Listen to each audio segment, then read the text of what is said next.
Hello, everyone. Thanks for joining me on today's episode. Let me start off by saying that I know it's been a long time since I've done a video. I do apologize for the delay in uploading the new video. I've had some unexpected issues come up lately, but finally, it's all squared away, and sometimes things just get a little hectic, but I'm finally able to share the new video with you guys.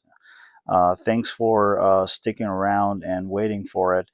And I'll do my best to get back on the schedule with uploads.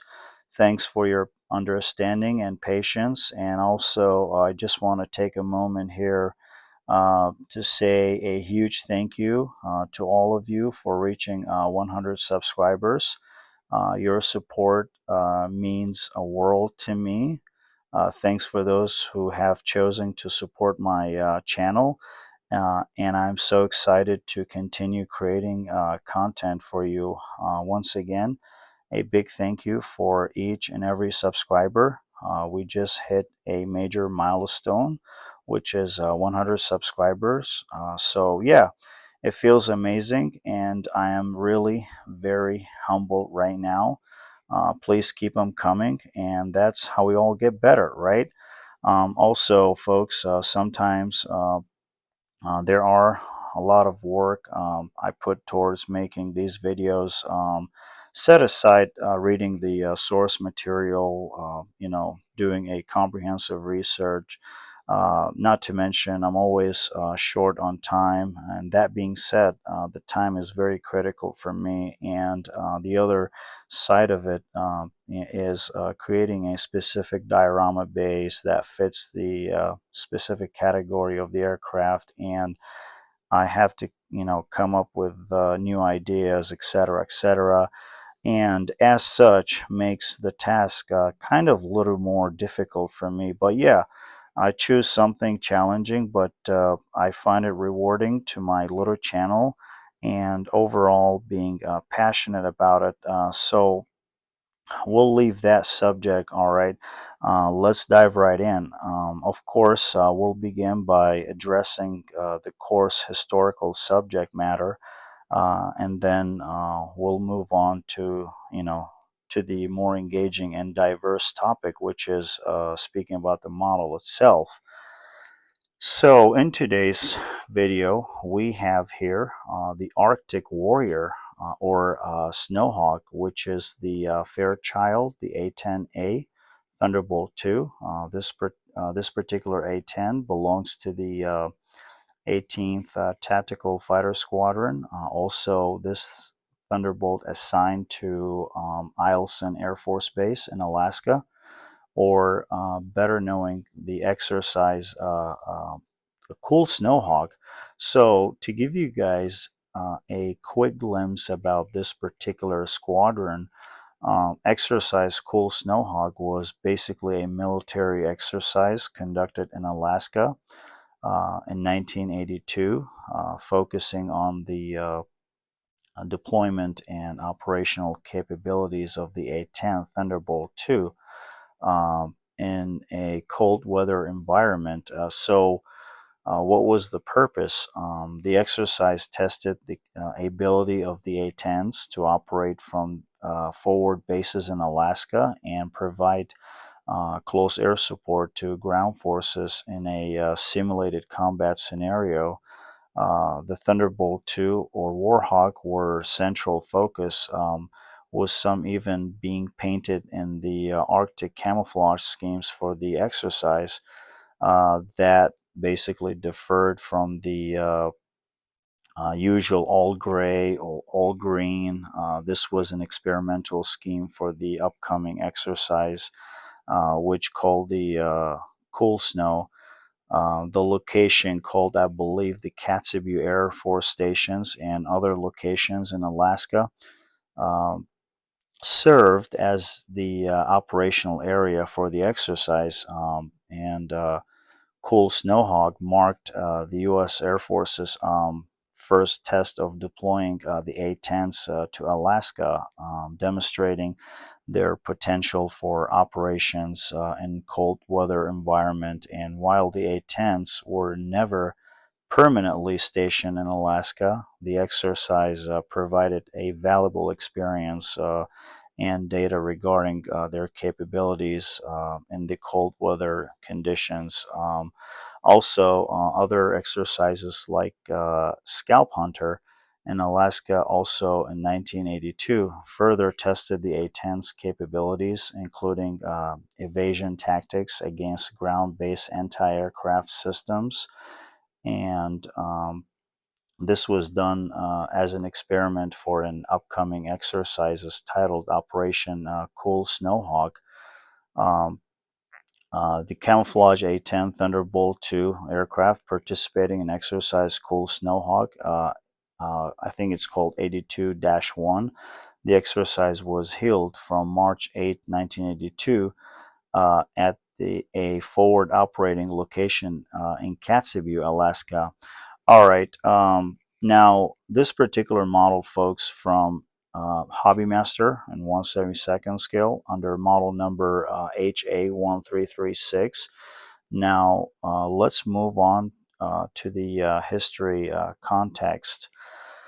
So, the A-10A Thunderbolt 2 is a twin-engine, single-seat configuration military aircraft that entered service in 1976, and a total of 713 aircraft were produced. It was designed for close air support and better knowing as the Warhawk, but we're not going to call it the Warhawk, are we, boys and girls? We're going to call it the Flying Gun, or for better acronym, the Tank Buster. This aircraft, was manufactured by Fairchild Republic. Now, I believe it's part of the Northrop Grumman for the U.S. Air Force, and first saw combat during the Gulf War, which was in 1991, flying over 8,000 sorties, and also support of the NATO operations in response to the Kosovo crisis, as well as an Operation Enduring Freedom in Afghanistan and Operation Iraqi Freedom in 2003. Um, it has become a popular among pilots and ground troops due to its success as a close air support platform. It is very accurate platform, folks. This aircraft, it's well known for its high survivability and versatile. Every pilot that flies the A-10, basically, he trusted to fly over the enemy territory, destroy the enemy with the most effectiveness, and ultimately gets home. This particular platform is specifically designed for ground attacks against tanks, armored vehicles, and installations, along with the close air support for ground forces. A total of 281 A-10s aircraft are in service with the U.S. Air Force, with the Air Combat Command, Air Force Reserve, and also the Air National Guard. The aircraft variants currently, in service with the U.S. Air Force. So the U.S. Congress approved the U.S. Air Force request to undertake a planned divestment of the A-10 aircraft in fiscal year 2023. National Defense Authorization Act, or NDAA, in December 2022 to move came after Congress stalled multiple attempts by the U.S. Air Force to retire the A-10 in recent years. The U.S. Air Force is of the view that the aging aircraft is difficult to maintain, and intends to use a funds allocated for its maintenance and upkeep to rather produce modern aircraft. The uh, the production of the A-10 came to an end basically in 1984. The aircraft was originally manufactured by Fairchild Republic. As I mentioned, now it's part of the Northrop Grumman, which has been the prime contractor for the A-10 since 1987. Northrop Grumman has been performing support and structural upgrades programs for the integrated systems and aerostructures divisions at the Bethpage, New York, and the St. Augustine in Florida. The A-10A achieved its initial operating capabilities (IOC) in 1977, while the A-10C achieved the IOC basically in 2007. Boeing was awarded a $2 billion contract for the A-10 uh, for basically replacing the wing in June 2007, the U.S. Air Force exercised an option for 56 replacement wings in September 2013 to increase the total number of the aircraft under the program to 173. The installation of the new wings for the last of the 173 aircraft was completed at the I believe, if memory serves, at the Hill Air Force Base in Utah. In August 2019, the new wings have enhanced basically durability and the efficiency of the aircraft. Now, uh, to understand what happened, so we need to go back to the beginning. So, the Lockheed AH-56 Cheyenne, an advanced attack helicopter, was designed to redefine military aviation, but its complexity and costs led to its cancellation, uh, basically paving the way for the A-10 Thunderbolt and the Advanced Attack Helicopter program, which resulted in the AH-64. So the U.S. Army during the Vietnam era uh, recognized the need for the dedicated attack helicopter to escort the Bell UH-1 transports, and provide the close air support. So the AH-56 Cheyenne was designed under the Advanced Aerial Fire Support Systems, or better known the AFSS program, aiming for a high speeds, high capacity aircraft with the advanced features. So the Army awarded Lockheed a contract for 10 prototypes um, designing the aircraft AH-56. The first flight occurred on September 21, 1967. Despite promising test flights, the Cheyenne program faced some setbacks, including a crash in 1969 that killed the test pilot and damaged to another prototype in the wind tunnel. Uh, the unit cost of the Cheyenne increased significantly, and the U.S. Air Force A-10 Thunderbolt II program was also progressing, leading to questions about the need for two similar projects. The Cheyenne program basically was canceled on August 9, 1972, after spending over $400 million on the program. The cancellation led to Advanced Attack Helicopter program, where Lockheed produced a twin-engine version of the Cheyenne, but Hughes later, or McDonnell Douglas, ultimately Boeing won the competition with the AH-64 Apache. So speaking about the A-10 role here, the A-10 Thunderbolt II, which emerged from the Cheyenne's legacy, became a dedicated close air support aircraft for the U.S. Air Force, and subsequently, the Cheyenne program was ultimately canceled in August 1972 partly due to the Air Force concerns about the Army's foray into attack helicopters and the political climate regarding military acquisitions programs. But the Air Force initially viewed the Cheyenne as a potential threat to its role in the close air support and its own programs.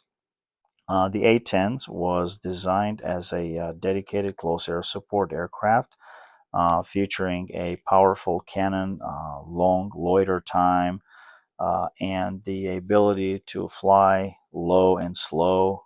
This airplane, uh, it's more than just an airplane. If you want to use that phrase, the A-10 has proven to be a successful and effective close air support aircraft, and it's still in service to this day. And also, there are no immediate plans to retire this aircraft. However, there are some ongoing debates that the F-35 trying to fill the role of the A-10. Um, so my personal point of view is while the A-10 is specifically designed for a close air support, which the F-35 I think lacks to the same degree, but I think with the proper training, I think the F-35 can perform with the same tactics, not necessarily the same tactics of the A-10, but we'll see if the F-35 able to replace this astonishing machine. Let's say future will determine. However, I'd like to offer a few additional thoughts on that, which we will get to that momentarily. So, as many of you noticed, this bird operates in Alaska. So, to give you guys a little background on that, so the challenge of flying in Alaska, two things come in mind: the cold weather and the darkness, particularly during the winter time. We're talking slick conditions, and runways conditions are very slick. So that being said, these units they operate in extreme cold temperatures. We're talking 40 to 60 below. It's a little bit different than operating in a normal temperatures. So at extreme below temperatures, everything gets slow. For example, the maintainers, they get slowed down a lot due to the those temperatures, but they still continue to function very well. And also the machinery, it's a very difficult to operate 40 to 60 below temperatures. For instance, fluids stop being fluids, rubber stop being pliable. Those folks that operate there, they learn a lot of lessons on a daily basis. So it is a very difficult to operate in a cold weather environment.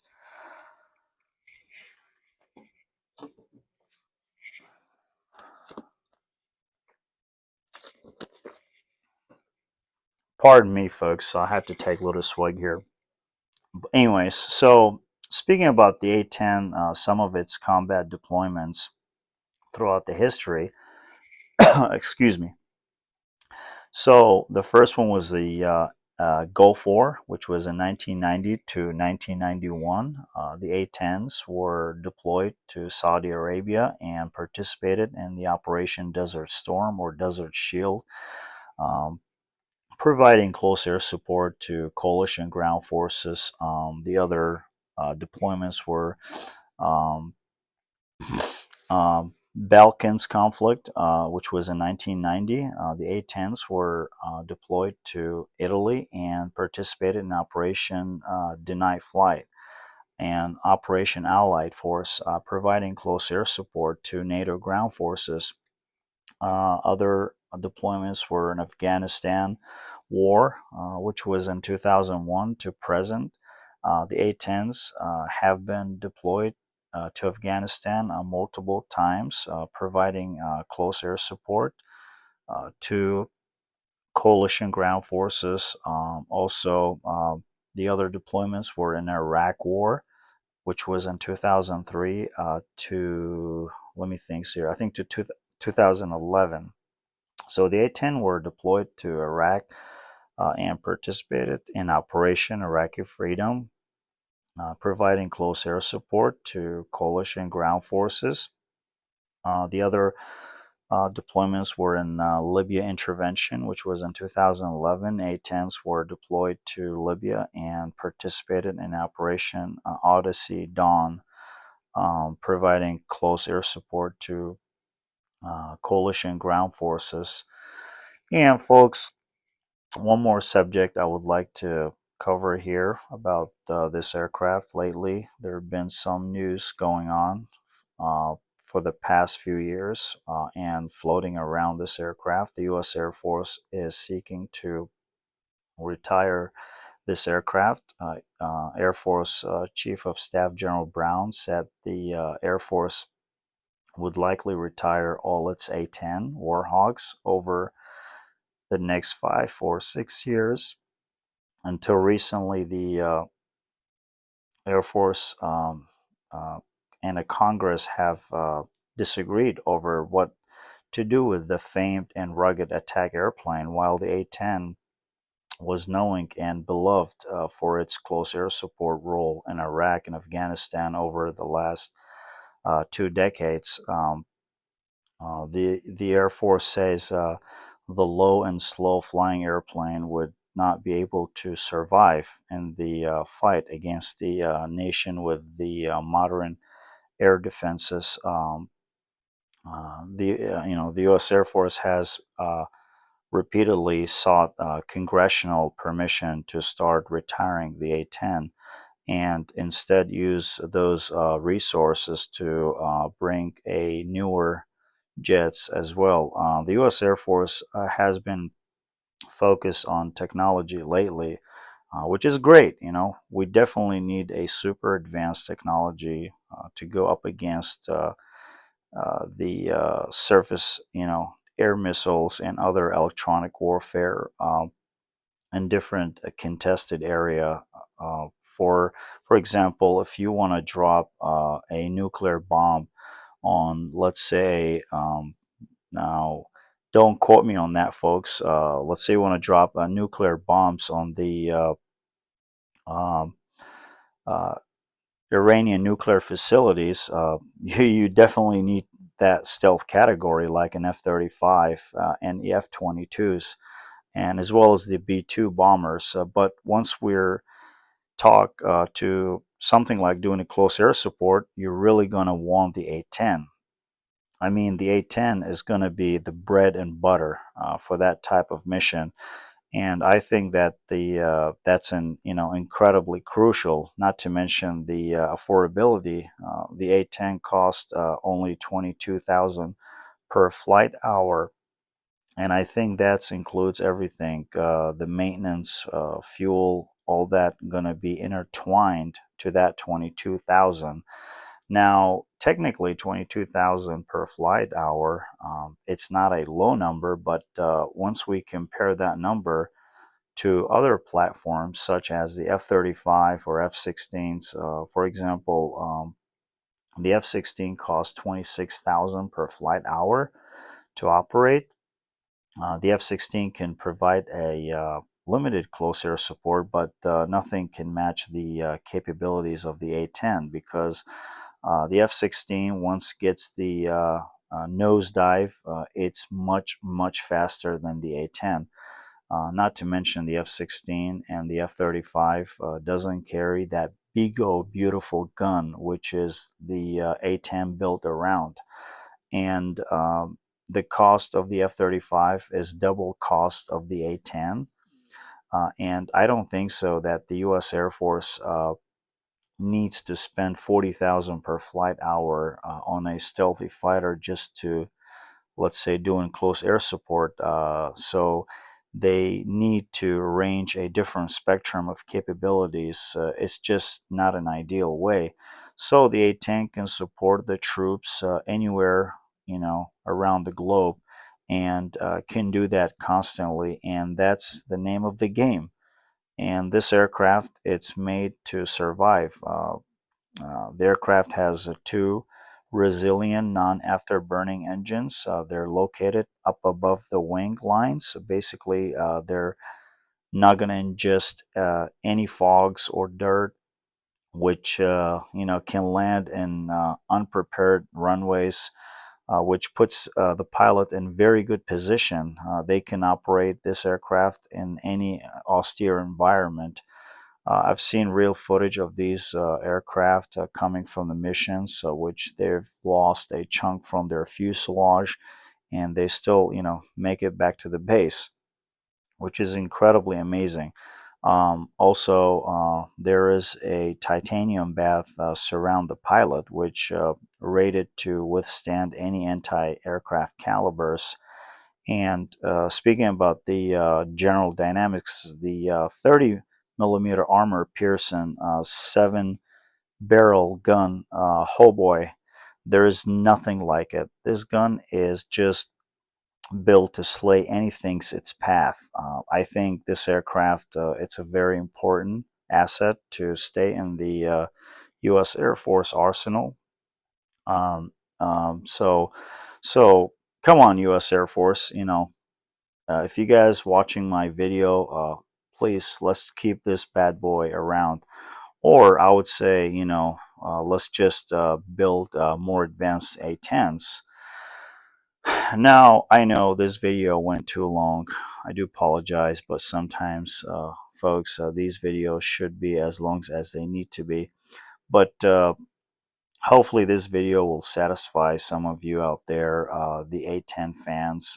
Now, we'll leave that subject. Now, let's move forward to cover some of the impressions of the model itself, finally. So, Hobbymaster did a wonderful job on this A10, and I'm glad that I picked this release. And the paint scheme, it's pretty darn cool. I'm not going to even speak to the color scheme or the quality of it. I think you can see it for yourself if you go back on the intro montage, and you can see it for yourself. Um, on the uh I mean, just go back on the intro shot and just take your time. You can pause the video and check out the three-tone colors. It's really nice combination, like a green and a dark gray and like a off-white. So yeah, so they did a really good job. And speaking about the accessories, all accessories fits properly. There is no drama with it, other than the laser rockets pylons were kind of a little stiff, and that's it. So I was kind of, have to be a little careful and forceful at the same time, but nothing major. So the first impressions of the model itself, at a first glance, I was very pleased with all I saw, especially with the paint quality. But it looks really good in person. What you might see it on the pictures, sometimes video, sometimes video they don't do it justice. And I've done my best to get a good capture, what it looks like. But yeah, when you see it in person, the colors, it's accurately reflected the real life aircraft, I think. So if some of you have some concerns about the paint scheme, because people, you guys and I, seeing these photos, of these models on the social media or other websites, I'll be honest, some of the Hobbymaster photos are just really crappy. Like they don't show enough details on those models, which is another reason I try to give you guys a precise on the intro shot, and to give a comprehensive idea, rather than looking on the static photo and spend freaking over 100 or 200 or what have you, and turns out the model let you down for some reason. It's better to have a realistic idea what they look like, right? Prior purchasing, I think. So it's a really well done model. I really recommend if you don't have any A-10s in your collection, and if you're looking to add one, definitely pick one of these up. The reason I'm saying this because I think this release, where you either get it now or you're looking the other side of it on eBay. Once they sold out, the prices will significantly go high as a time elapses, and then you're gonna wish that you got this now. So definitely pick it up if you're interested on the A-10s category. This particular model also comes with the comprehensive armament. It comes with the two AIM-9 sidewinders, two 9X sidewinders, I should say, or two air-to-ground Maverick missiles, or two laser rockets under each pylon, and two non-laser guided bombs, and two tactical jamming pods, which is really cool. And of course, the rotary cannon located on the front nose of the aircraft, which I call it the signature of kill. And you can display with the pilot figurine, pilot in, pilot out, or whichever way you prefer. Also, you can display this model in any configuration, either flight or ground configuration. What else can I say? Um, this model is extremely well done. So to finalize this video, for some of you, who are new to this channel, check out my other videos. And if you like what you see, please subscribe. That way, you'll get an update once I publish a new video. Thanks for watching. Patriot sign off, and we'll catch you in the next vid.